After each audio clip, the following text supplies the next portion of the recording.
Al-Quran. Mengajari madecing. Ya. Yang kedua, setelah nasihati dengan baik, fahjuruhunna. Ya kohura ni mufangajari si ba madecing na di panamelo madecing, maka pisah tempat tidur.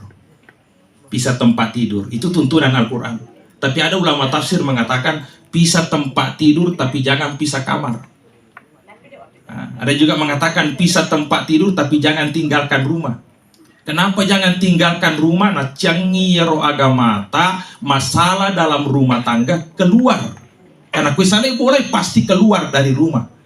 Kalau bisa jangan keluar dari kamarmu supaya anakmu pun tidak tahu. Bisa tempat tidur.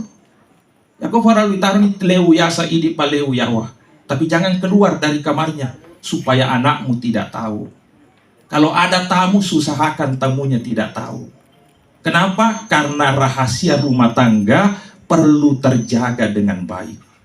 Itu dia sampaikan seperti itu. Kalau ada masalahmu, silahkan pisah tempat tidur. Tapi jangan keluar. Jangan dulu disampaikan kepada orang tuanya, kepada anaknya, kepada orang tua, jangan disampaikan. Nanti setelah itu, kalau belum selesai dengan hal itu, fadribuhunna, pukullah dia.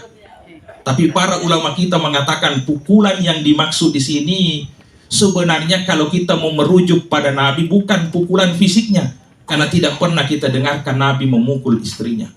Sahabat-sahabat tidak memukul istrinya. Bahkan justru Nabi banyak masalah yang terjadi di keluarganya, dia tidak pukul istrinya. Sampai hadisul if dituduh Aisyah selingkuh, lebih 1 bulan Nabi tidak ngomong kepada Aisyah, tapi tidak pernah memukul istrinya. Pukulannya hanya diam kepada istrinya. Di ada benina. Ya, itu Nabi. Maka dia tidak, ayat Al-Quran mengatakan pukullah dia. Tapi setelah itu dia pada melo. Fab'asu hakaman min ahlihi wa hakaman min ahliha. Utuslah hakaman, orang bijaksana dari pihak laki-laki dan orang bijaksana dari pihak perempuan. Tapi ada hal yang perlu menjadi perhatian kita. Hakaman itu dalam bahasa Arab bentuknya laki-laki. Seolah-olah Al-Quran mengisyaratkan kalau mengutus orang itu yang bijaksana, cari laki-laki bijaksana, pihaknya laki-laki, dan laki-laki bijaksana, pihaknya perempuan. Kenapa bentuknya laki-laki? Ada ulama kita mengatakan sebenarnya yang lebih bijaksana itu tadi laki-laki. Makanya Adinda, kan kau masalah tak nampak kak guru tak, lebih baik dulu kepada bapak dibanding ibu. Ya, itu isyarat dari Al-Quran. Kenapa seperti itu? Karena ibu terbawa dengan perasaan. Kalau bapak itu logika dengan akalnya yang mahir. Ya ko indok na tapana pada mapakku matuaku sama na din nabati-bati kan, ay wajib bawa ni ko mapakku itu iya sendiri din aku itu anakku. Coba lihat kalau perempuan. Tapi kalau laki-laki itu langsung dia berpikir dengan baik, mungkin mengatakan ainul itu nak mapaku metomiro karakter nalo itu diolo kafalo itu mapaku itu kan begitu. Nah, ini tuh melebihkan ke hadir.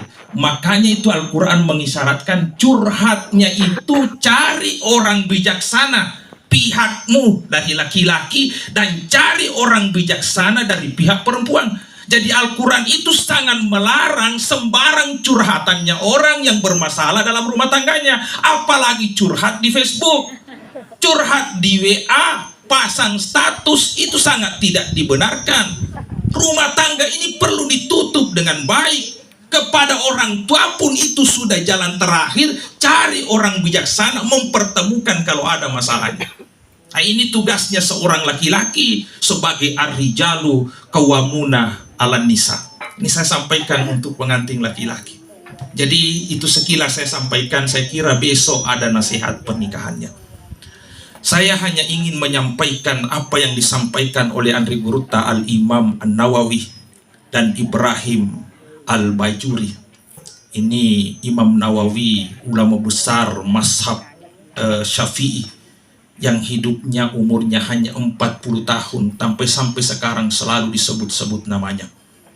Dan Andre Gurutta Ibrahim Al-Bajuri itu mantan Syekhul Ashar. Mantan Syekhul Ashar, dia mengatakan begini, setiap kita itu punya hajat, harapan, dan doa-doa. Apalagi orang yang berumah tangga itu, tentu dia punya hajat, keinginan-keinginan. Maka untuk mencapai hajat-hajat kita itu bukan hanya ikhtiar dunia, tapi kita perlu ikhtiar langit. Ini yang perlu kita perhatikan dalam kehidupan kita. Berumah tangga juga seperti itu, bukan hanya ikhtiar dunia kita yang mengandalkan diri kita, tapi perlu dengan ikhtiar langit.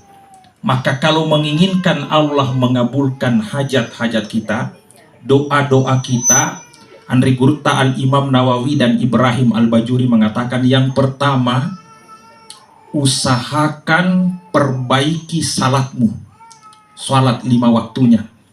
Ya, perbaiki salat 5 waktunya. Yang paling bagus itu di awal waktu dilakukan secara berjamaah. Ini pesan saya kalau mau dimudahkan terkabul cita-citanya, hajat-hajatnya. Coba lihat kalau orang asam, hayya 'alas shalah, hayya 'alal falah. Mari salat kalau kamu ingin mendapatkan al-falah, kemenangan. Kemenangan itu Allah kabulkan hajat kita dunia akhirat. Itu dunia akhirat itu kalau al-falah. Yang diundang itu salat, yang datang itu yang dikasih al-falah, kemenangan oleh Allah Subhanahu wa taala. Dan kita lihat dalam Al-Qur'an itu suratul Fatihah yang wajib dibaca setiap waktu salat, iyyaka na'budu wa iyyaka nasta'in. Dalam literatur bahasa Arab seharusnya sebenarnya bukan iyyaka na'budu. Iyyaka itu monriolo objeknya. Iyyaka, kepadamu kami menyembah. Seharusnya na'budu iyyaka atau na'buduka, saya menyembah kepadamu. Tapi Allah mengatakan iyyaka, monriolo jolo objeknya, baru disebut na'budu. Apa artinya itu? Kalau iyyaka na'budu maknanya itu gagal ing isong pasang adina kong Allah Ta'ala.